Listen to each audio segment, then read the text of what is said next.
یک شهروند 26 ساله تاجیکستان شام 6 نوامبر سال 2022 بر اثر یک حادثه ناخوش در یک ساختمان در کوچه شووالوف شهر مورینو ولایت لنینگراد روسیه جان باخته است. بنا به خبرها این جوان تاجیک در این ساختمان کار میکرد و به سبب هنوز نامعلوم به شاخت لیفت افتاده است. جسد او را شام 6 نوامبر تقریبا ساعت 19:30 در درون شاخت لیفت در خبات چهارم بنا پیدا کردند. جسد را برای تشخیص به مرگ فرستادند. تشخیص طبی و دادگاهی باید سبب دقیق مرگ مهاجر تاجیک را معاین کند.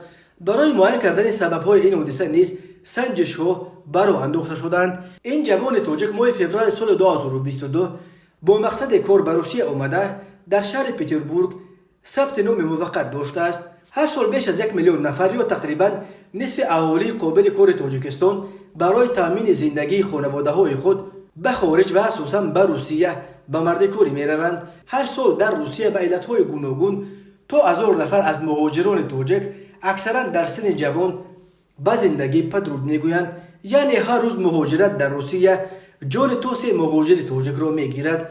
خداوند روان همه مهاجر بچه‌های تاجیک شهید شده را شاد گرداند.